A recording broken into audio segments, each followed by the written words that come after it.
Assalamu alaikum. Good afternoon, everyone. My name is Umar Asway, and on behalf of the Investment Club, its leadership, and all its members, I would like to welcome you all to the last lecture for this semester. Throughout this period, we tried to cover all the different fields related to the investment world, starting from venture capital to private equity and ending it with equity markets. And for our guest today, we have Mr. Abdulaziz Naim. Mr. Abdulaziz is an MIT graduate. He started his career as a financial analyst at Saudi Aramco, and then he went to co-found Yaram Arabia. After that, he co-founded Uqal, and in this time, he founded the Mayaf Capital. And I don't want to risk to spoil anything, so if we could please give a big round of applause for my colleague Salih Al-Aqib and Mr. Abdulaziz. Just a quick correction for the record. I co-founded عقال الشرقية. عقال في الرياض was in existence. Faris al-Rashid and that group had already started. To give them credit where credit is due. Thank you, Umar. Assalamu alaikum, everyone. First of all, I'd like to thank you all for being here, especially Mr. Abdulaziz, who despite running an awfully tight schedule, has dedicated some time to share his experience with us. For those who just took their exams, I hope you did well. I know I didn't. For those about to take their exams, good luck and try to skip worrying for the next few minutes. Inshallah, the discussion will be divided into three parts. First, we'll talk about Mr. Abdulaziz's early career. How did he get into finance, his education, what tipped him off, and so on. Then we will move on into the start of his professional career. Where did he work? What did he learn? And so forth. And then in the last stage, we will focus solely on Mayar. How was the experience? What were the challenges? And so forth. The time allotted for this discussion is going to be 40 minutes, give or take. And then for the remaining 15 minutes, we will open the floor for any questions if you had any. But please, no Aramco. We had enough of that. So let us delve right in. Mr. Abdulaziz, how did you get into finance first? I've heard that your heart wasn't exactly into the investment world at the beginning, but then something changed. So can you tell us more about that, please? Sure. So I grew up, basically most of my life I was a computer geek. So most of what I was interested in growing up were computers and software specifically. And I ended up going to MIT to study computer science and electrical engineering. And I started there. And to put things in perspective, this was around 99. And the tech bubble was in full boom. And at the time, Merrill Lynch in New York was doing summer classes or not quite internships, but for some of their clients. And one of my friends, Sa'ud spent the summer there.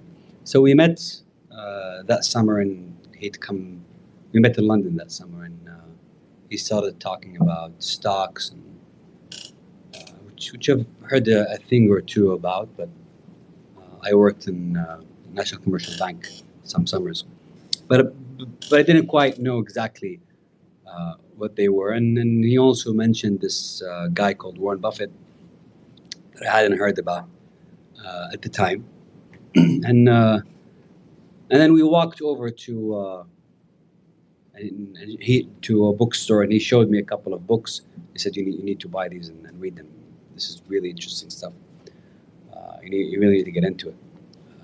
So I remember I flew back to Boston after the summer, and I went to the Harvard bookstore in Harvard Square, and I bought 4 books. The first one was the book that Sa'ud had recommended, which is The Warren Buffett Way. I bought a second book by Peter Lynch called One Up on Wall Street. And then I bought two books that were very symptomatic of the time. One was called Day Trade Online, and the fourth one was called Technical Analysis. And to this day, honestly, I do not know if it was dumb luck or divine intervention. But I read One Up on Wall Street first. And there aren't a lot of moments of life, I think, where you get clarity on an idea, when just something clicked. It made a lot of sense to me. And then I read The Warren Buffett Way, and I was completely sold. Everything, just the whole process, the whole approach, just really made sense to me. I never read the other two. The technical. Yeah, and I always say I keep them on my shelf as a reminder of the role of luck in life, because luck plays a big part in everything that we do, but especially in the investment field. I think one needs to remind him or herself that it's omnipresent. And then over the next 2 years, I just started reading every investment and business book that I could get my hands on. And then I also started reading annual reports. And I remember at the time there was this website that you can go to. I don't remember the domain, but you could go to this website, and there's a list of companies, and you pick an annual report, and you put in your address, and they would mail like the physical report to you. So you would wait for it for a while until you get it. But I ended up with these piles and piles of annual reports, and wherever I went, I took some annual reports with me. And there's a funny story that we don't have time to get into, when I took a box of annual reports on vacation with some friends, and they did not appreciate that was my plan for a spring break. Casual reading. Yeah. But I learned basically by reading these things, and then I started taking finance and economics and accounting classes as electives. Were you majored in finance? I was still majored in computer science and electrical engineering at the time, but taking these business classes as electives. MIT has a fairly flexible definition of electives specifically. There's a lot you can play around with. And I was sponsored by Aramco at the time, and CPC. And I don't think my advisors, I shouldn't be saying this on live, but I don't think my advisors noticed all these business classes that I were taking. And so 3 years into it, to start with, I discovered when I got to MIT that at best, I was going to be a mediocre engineer. By global standards. So it's not like the world lost this brilliant. They gained a brilliant ambassador. Well, I don't know about that, but I realized. I remember there was, and then anyway, 3 years into it, I had this finance professor call me up to his office hours, and he said, I've been looking at grades, and you've been getting the highest grade every single exam that you took with me. And I talked to some of the other professors, and again, you were at the top of their classes. And when I looked you up, you're registered in the engineering school, so what the hell are you doing there? And I said, well, I don't know. I was sponsored by Aramco. They sent me here. They said, you should study this, and I'm studying this. And he said, so are you happy there? And I said, no. He said, are you good? And I said, no. He said, well, you need to figure something out. And so I said, okay, fine. And Sa'ud actually, who by the way, I don't know if he's ever going to watch this, but there's a recurring theme in my life where I'm just about to do something stupid. Sa'ud always jumps in and pushes me in the right direction. So I was having this conversation with him, and he's like, yeah, what the hell are you doing? I said, well, I don't know what to do. But he's like, well, what you do is you go back to Saudi, and then you lobby everybody that you know, and change your major. And my father was an executive in Aramco at the time, so I said, well, maybe if I go and talk to him, he'll support me. And he basically said no.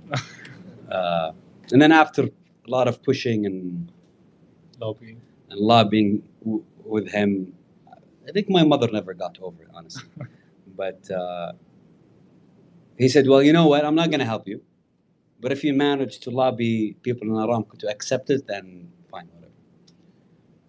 So I ended up talking to different executives. Everybody who was involved spent like the Christmas break lobbying different people, meeting with them.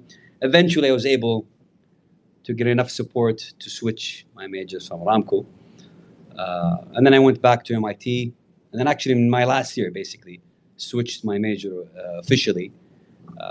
And the funny thing is that at that point, I discovered that I had about 6 engineering courses to go. But I was essentially finished with the business degree. The only thing that I didn't take were these 101 introductory classes, which I didn't need to take because I was taking the classes for fun. So actually, my last semester, I took every 101 class in the business school. Yeah. So I took statistics 101, I took accounting 101. So it was fun. But that's how I got into it. And along the time, I digress, sorry, in a lot of detail, but I started to invest some of my own money. I was coming to that. Yeah. And I opened a brokerage account. And this broker used to be Daytech, which eventually got acquired by Ameritrade, and then Ameritrade became TD Ameritrade, and just last month, it's going to be acquired by Schwab. So, and I was like, okay, this value investing thing seems to be working out, and so one of my friends gave me $1,000. And my the first sister, time you managed money. Yeah, and then my sister gave me $550. So they were my first 2 outside clients. I didn't have an entity or anything, but I started using fund accounting for that brokerage account so that the reporting would work out. And then when I graduated, I asked around what to do, and I decided that this is what I wanted to do. And they said, well, nobody's going to give you money unless you have a track record, and that track record needs to be audited and needs to be in some kind of entity. So I set up an offshore LLC, which is Yareem Limited.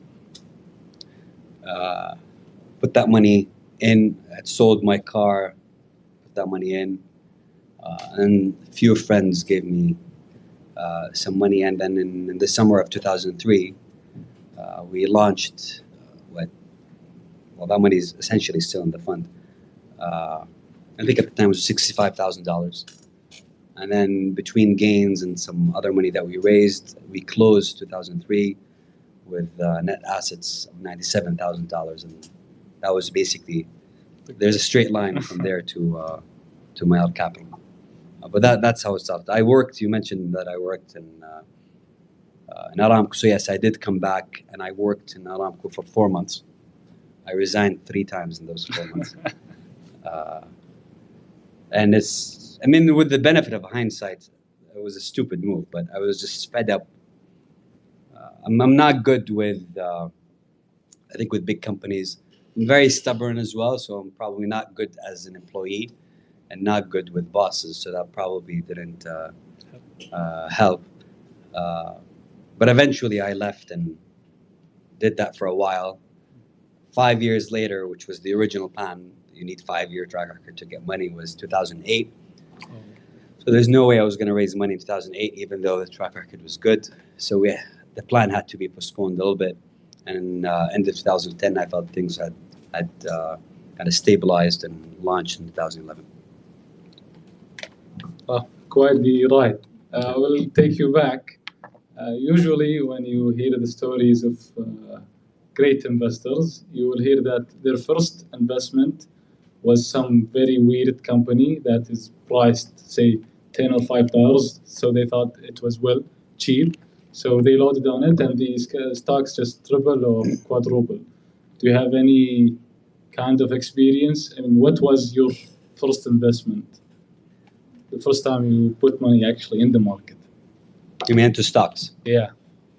Because when I mentioned there earlier, I worked in the summers and CB, and I'd bought some mutual funds, but I didn't know what they were doing. But I remember the first 3 stocks that I bought in that account. It was nothing exciting. I bought Oracle, Walmart, and Dell. and I don't remember which one was first, but I remember those were the first three, and I have no idea why I bought those three. But that was around New Year 2000, I think, or a little bit later. So at the peak of the... Yeah. I mean, one of the greatest things that happened to me, again, back to the role of luck, is that I started investing in 2000. And so nothing humbles you more than a market decline by that much. It's really, and nothing destroys, I think, learning like a huge bull market early in your career, because you learn the wrong lessons. So I got in 2000, and then 2001 came, and then 9/11 came, and then 2002 happened. And then a few years after that, there's a great financial... I had a lot of kind of punches in the face throughout. And I think that makes you a better investor to go through adversity. But after those three, I don't remember why I bought them. There's probably no good reason. But very early on, and this probably is the story of many value investors. The stuff that I want to say that we were buying, because also I mentioned Sa'ud earlier, but we had the partnership of some sort unofficially at the time, so we were doing a lot of research together. We were buying cheap stuff, ugly stuff, kind of what people call cigar butts, so nets, and which wouldn't have worked in 2000, but again, it did work in the early 2000s, kind of out of that, because they were not bid up like the some of the tech stocks. But that's what we started doing, and for me, I think it didn't take me very long, and I don't know that I graduated into, some people now use the term quality investor. I still like cheap stuff. I like stuff on sale. It's the Qasimi in me. But I quickly realized the importance of competitive advantage, economic modes, and that you do want to pay up a little bit for a better business. So you were solely focused on stock markets back then, or do you have any other sort of entrepreneurial projects? Or so in the early 2000s, I was doing mostly U.S. stocks. In 2005, a group of friends and I started a company called Yarim Arabia, which eventually became a multi-restaurant, multi-unit, multi-concept restaurant company. It was the same Yarim in the Eastern Province. The naming was unfortunate, which is one reason why Yarim Limited ended up being folded into a new name, Mayab Capital, because kind of the restaurant business took over the name. And that started out with a concept called Otakushe, which is a socially responsible cafe with a lending library. We were the first to bring organic fair trade coffees, teas, and chocolates. Where was Yarim operating? Al-Khabar. And then we ended up with a burger concept, and we branched out a lot, I think. And for a while, I was chairman, then I was CEO. I kind of changed roles with the other partners over the years, and while that financially wasn't as rewarding of an experience, for me, it was an amazing learning experience. I think having gone through being that closely associated with an operating company and seeing how companies are built and operated, it definitely made me a better investor. So that was in 2005. You kept working on Yarim until? So that was kind of a side gig, essentially. So between 2005 and 2010, I did both the restaurants and the investing. And around 2010, I decided that I wanted to focus on the investing. Like I mentioned, the plan was going to launch in 2008. That didn't work out, so kind of that got postponed. And towards the end of 2010, I handed over the Yeah, Yarim Arabia, the restaurant business, handed over to my partners and completely left the business to focus on Male Capital. So let us jump into Mayar Capital now. Mayar Capital was founded in March 2011. March 2011. What was that? What was that like? It wasn't a bang or anything. Like I said, it was An evolution. So I wanted to do it earlier. I couldn't in 2008. And so Yarim was an investment company, and I needed to set up an asset management company and a fund. And that's more expensive to do as a setup, but it's the proper structure if you want to raise money from outside investors. And I didn't want to go through the expense before I secured at least some amount of investors. And funny enough, in late 2010, early 2011, I started talking to some people about seeding the new fund, and I got some commitments. And at the time, it was about $5 million of new commitments, and I'd had $1.84 million in the old fund by then. Combination of gains, and it wasn't from the 97,000. It was money raised and some gains on top of it. And then I say, okay, I've got this 5 million coming. I can launch. So I went through the paperwork and the legal stuff, and I launched. The firm was set up in March of 2011, and the fund, Mayar Fund, launched in May 16th of 2011. The funny thing is that money never came. So the commitments, the 5 million commitments, it never came. And so thinking back, I mean, alhamdulillah, it happened. Sometimes you don't know what's good for you. But I probably wouldn't have launched with 1.8 million. I don't think it was a viable business at 1.84 million. But those people promised me money that never came. But that gave me the kind of the push to do it. And alhamdulillah, things worked out. And why did you take the jump at that time exactly? You had the restaurant going well. So why did you keep just working on both sides? Several reasons. I mean, my heart was always in investing. So that's one thing. And the other thing, I didn't think it was fair to have outside investors and kind of do both things. I felt that it was, I needed to promise my partners that I'm going to focus on these things and not kind of do a couple of things here and there. Besides picking stocks, for anyone here who's interested in launching their own asset management business, what are the most difficult things that you would say from your experience? Because there's a lot of dreamers here. How much time do you have? I think one of the things that I knew to some degree at the time, just because I'd gone through the restaurant experience. So again, another valuable way where it helped me.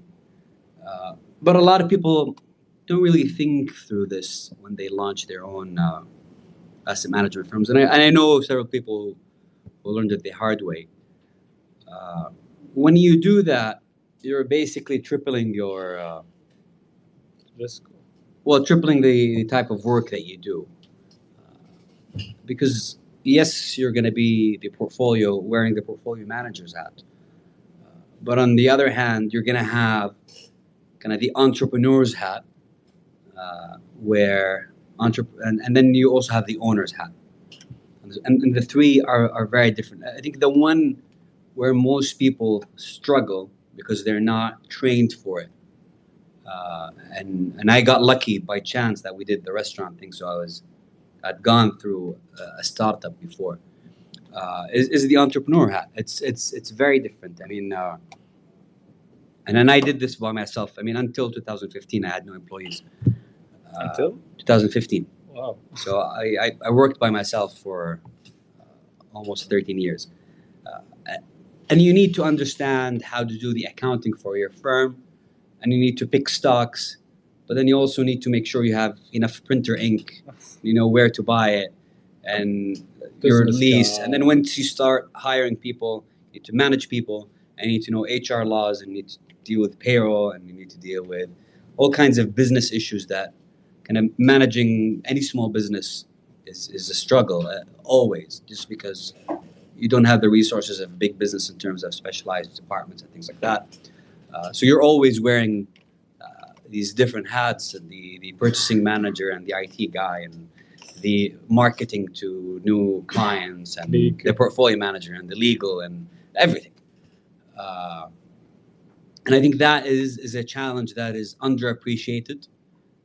And I don't, even though I've gone through that experience, I don't know that I even then appreciated that difficulty. I think the investing with the benefit of hindsight for most people who are in this position may turn out to be the easy part. It's usually the managing of the business and the raising money that's the tough part. So the secret sauce is open a restaurant, then go to toilet. Open a restaurant and see it fail. Yeah. Okay, so that basically covers the entirety of the 3 stages. I have a couple of more questions that are more general and broad. Sure. Beginning by why value investing? I know you've struggled with that question, and you came up with a brilliant answer. If you might share it with us. Well, if you know it. No, it's all yours. I don't know that I have a brilliant answer. What's the answer that I think I have? I think you mentioned how incentive work on the short horizon and all the different fields that are related to the investment world, and that favors being more long-term, more. So did I get it right? Or? Yeah. I mean, I think that's that, and I'll get to this in a second, but I think that part is why I think it works. But I also want to mention something, which is I don't think that value investing is the only right way of investing. And I think a lot of value investors just come with this kind of religious fervor where like, it's either value investing or you're kafir. And I don't think that's fair, because I've come to the conclusion that the best kind of investing is the investing that fits your personality and your capability, of course. But people underestimate the importance of the fit and personality between how you invest and if there's a mismatch between the two, and I've seen it, it just doesn't work. Between the personality and the strategy. And I think the strategy really needs to fit. And some people just are anxious and they want to act and they want to do something, and they cannot be successful long-term investors. And I don't say that in a bad way. I think they just need to do something that fits them. Otherwise, they're going to have this itch all the time to do something, which is the opposite of at least long-term value investing, where I'm much more interested. In a sense, I'm lazy in action. I'm more interested in kind of just sitting and reading and kind of thinking. So it fit my personality, and I think there is a sense, which is also part of personality. Buffett calls it temperament, but it's essentially how you react emotionally to triggers. And some people, I think, are, and I don't mean this in a bad way, but Buffett says that he basically implies that value investors are born, not made. And people say, well, how come? And I don't think it has absolutely anything to do with skill. And I think there's truth to it. But I think it's 2 parts. I think there are people who, and I'm not going to make more stereotypical jokes, but who like bargains. Like there's something in their blood where they like buying things cheap and at a discount. And I think some people just don't have that. And it has nothing to do with intelligence. If anything, maybe there's a slight negative correlation in life. But you either have that kind of itch to buy things for cheap or you don't. But more importantly, I think it's a combination for value investing to work. We'll circle back in a second. Value investing, we need to be able to be a contrarian. And to be a contrarian, you need to be kind of able to be emotionally distant from triggers. And I don't know if it's when at some point your mother drops you on your head, or there is something where some people are more easily emotionally triggered and some people are more stoic and are not. And I think that's very important in terms of personality to fit value investing. The two other things is that why it works and then why I picked it. So why I picked it is, I mean, I mentioned when I read One Up on Wall Street and then in the Warren Buffett way, the idea that buying something for cheap, buying at the outlet mall instead of the full price store, that has always appealed to me. It just naturally made sense that, yes, I'm going to buy something when it's on sale, not on full price. So there is that aspect to it. And the other aspect is that perhaps more than anything, the part that I find the most interesting about my job is learning about businesses. So really, I'm very intellectually curious about business models, how they work, and that's the part that I enjoy the most. Just finding a new business, especially if it's a new business model somewhere in the world where that to me is the most appealing. And we talked earlier about picking a geography to invest. That is probably the main reason why I picked investing globally. Is that, well, there are just these tens and tens of thousands of companies around the world, and the odds of me finding a new business that I haven't heard about, learning about it, or a new business model in some new country, I found very appealing. So that's why I think it fit me, just fit my personality. And then, I mean, at Male Capital, we always say there's the kid's story, the tortoise and the hare. We're always the tortoise. We're happy with it. It just works. We have no problem with not being the faster. And I think someone asked Buffett if it's so easy or so obvious what you do, why don't you do? Why doesn't everyone do it? And he basically said people don't like getting rich slowly. It's just unnatural to most people. The idea that you mentioned about why I think assets can, at least it's one reason why assets can be mispriced is, I mean, there's a fancy name for it that people came up with. They call it time horizon arbitrage. And it just means that there's a difference in the time horizon between what the underlying business should be measured at, or the underlying reality of that business, and the investment horizon of the average, not necessarily holder, but the buyer and seller of, in this, if it's a stock, the shares in that company. And so people buying and selling, if you're buying something, someone is selling it to you, and one of you is wrong, right? I mean, we can get into the whole concept of market efficiency, but for you to outperform, one of you must be wrong. And in this case, I think it's a way to realize how you can both be right. The person selling to you is right about the short term, and you're right about the long term. And then the next step after that, you have to ask yourself, well, why don't they do the same? And my realization after many years of thinking about it, because initially I thought I was smarter than everyone else, but I discovered that I cannot be. The odds just are very unlikely that I am. And so I've got to have another kind of competitive advantage. And I think time horizon arbitrage is one.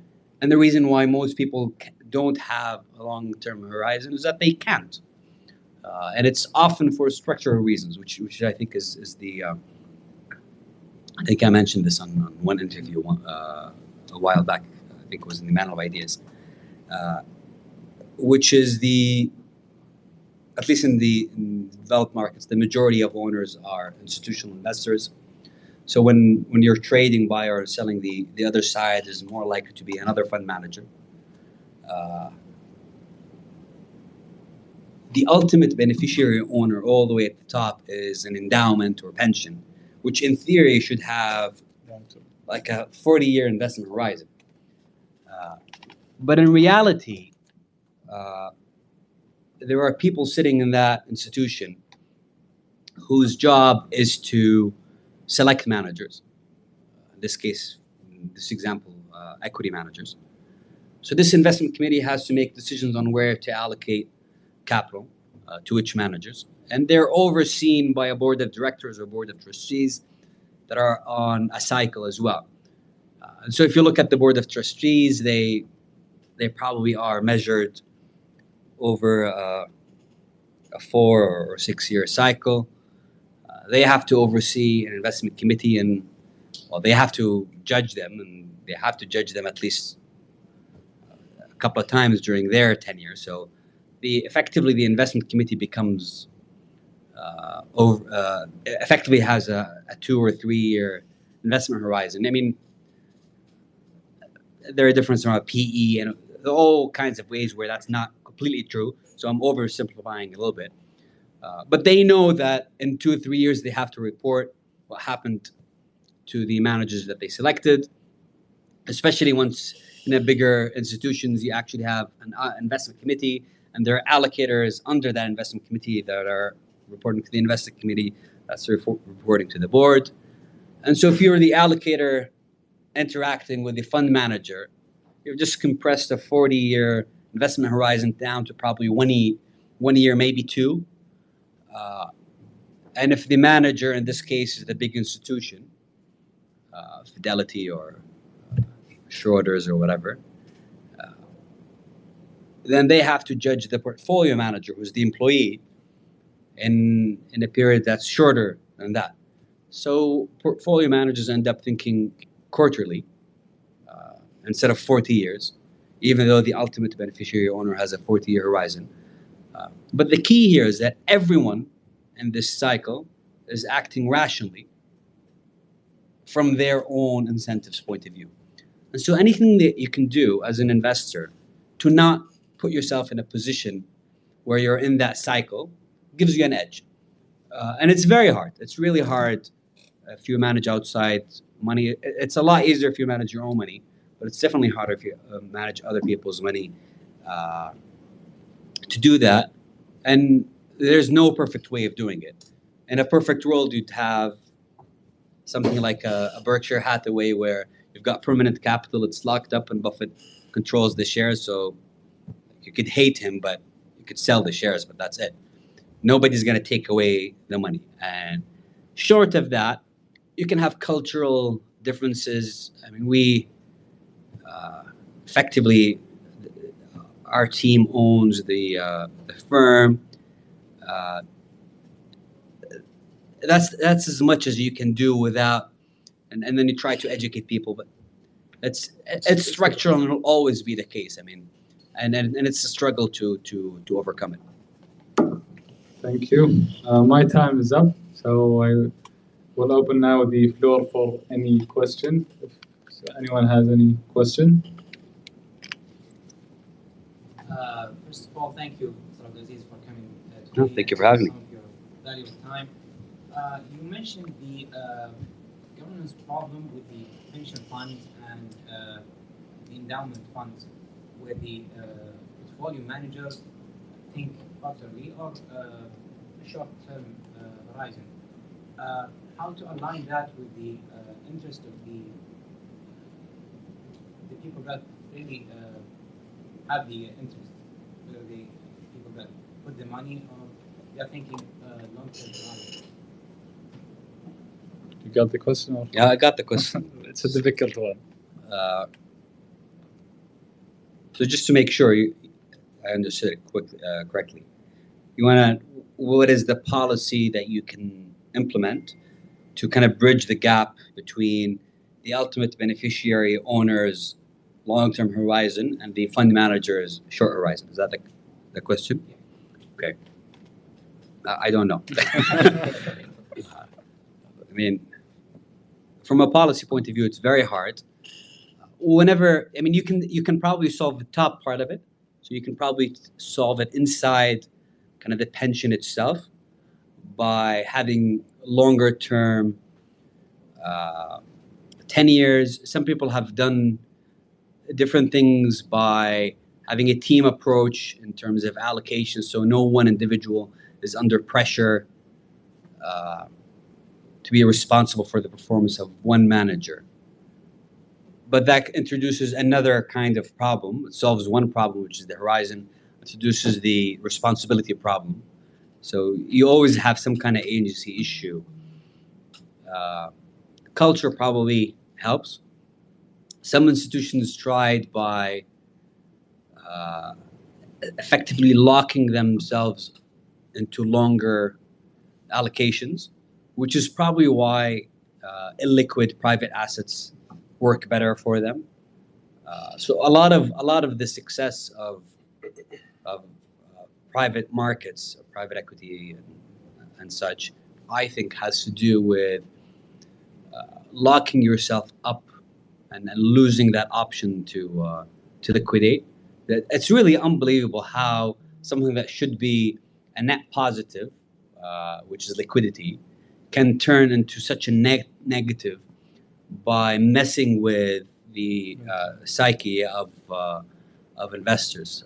People find much harder to, so much easier to invest long term if they own a building or farmland or PE for, they have no, or their own business.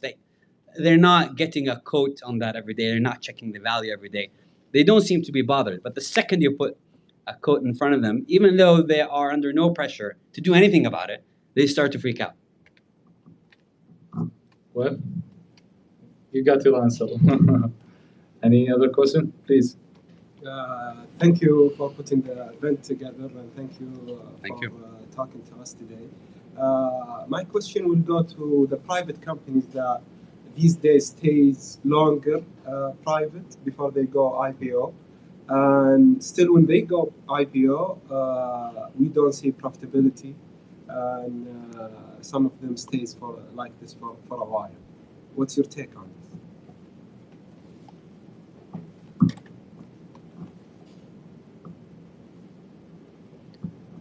I do think it's a net negative for markets. Of course, I'm biased because I'm a public market investor. But we've seen, I think there was this absurd notion, in my opinion, that private markets are going to be better at setting prices and valuations than public markets. And then that was kind of a theme that was going on for the past several years.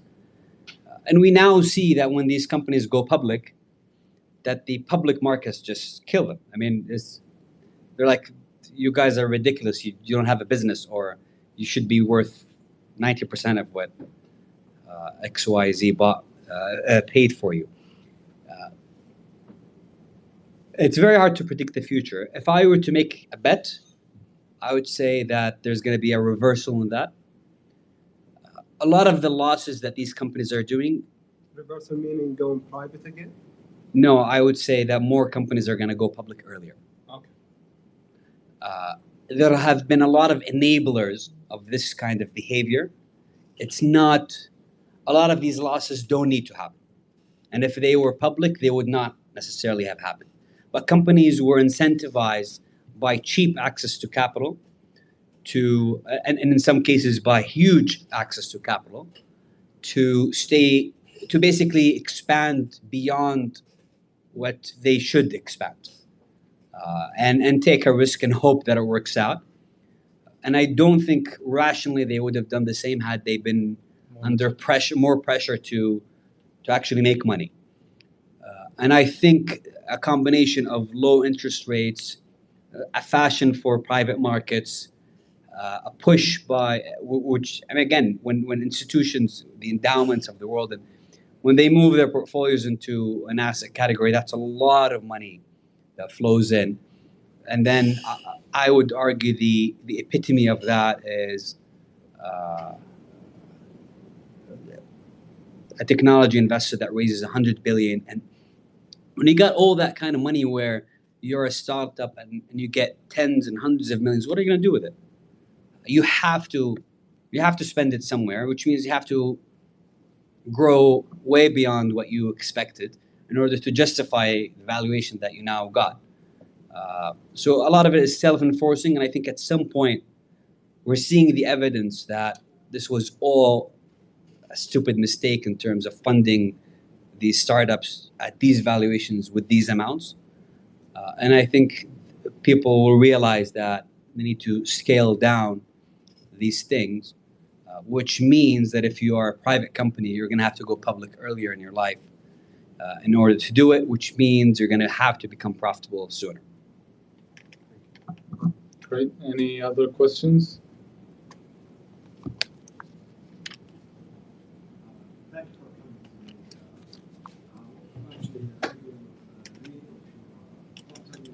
الله يجزاك خير. I see your top, your 10 largest companies, none of them are from our region, I mean GCC,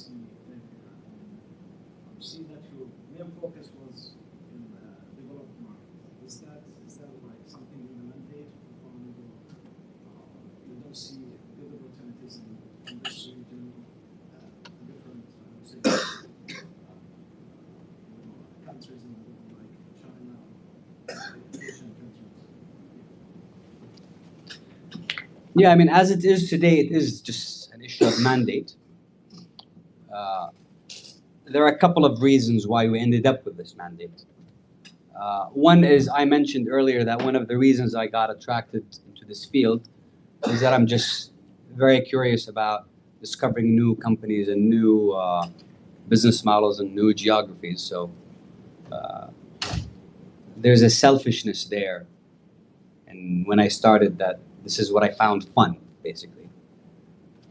And so the bigger the universe, the easier.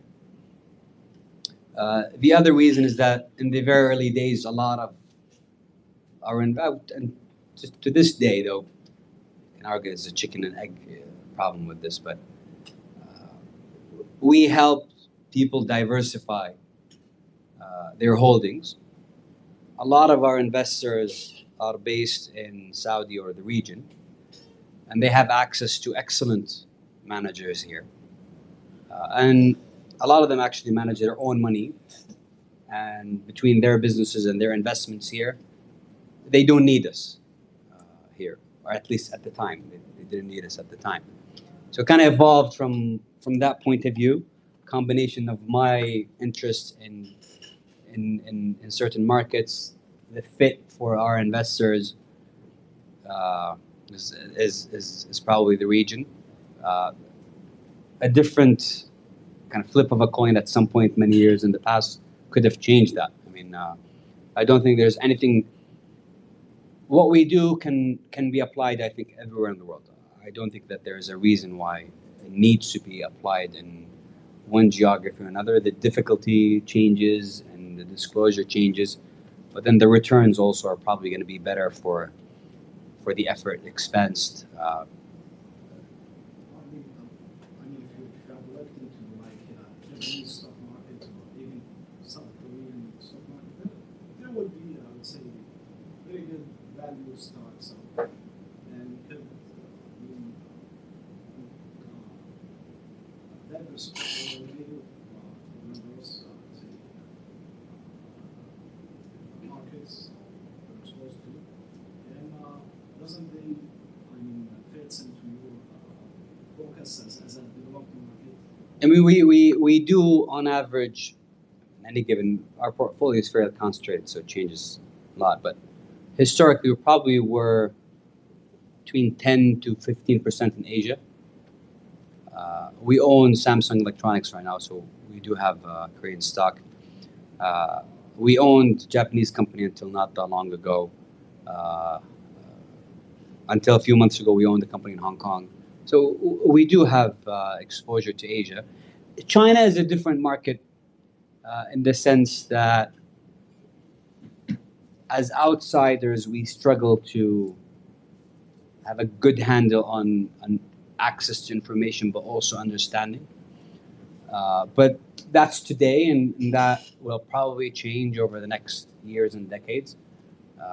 It's such a big market that at some point I'm sure we're going to end up there. But also a lot of the companies that we own have massive Chinese businesses, even if they're listed in Europe.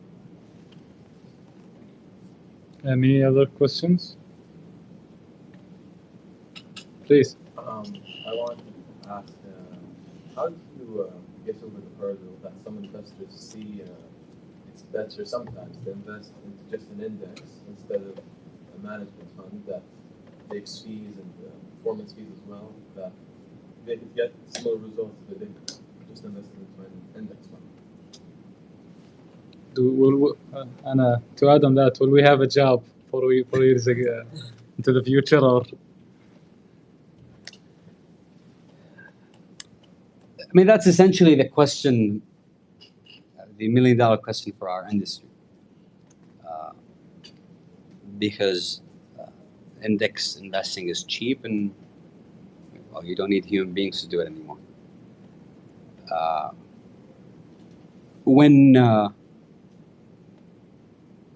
I think for me, it's always healthy to think of the index as your opportunity cost.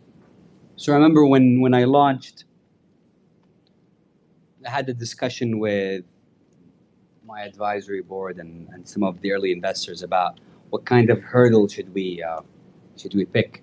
And I'm sure there's some chapter in your finance books that talks about what makes a good benchmark. It needs to be investable, it needs to be liquid, it needs to be representative, and all of these things.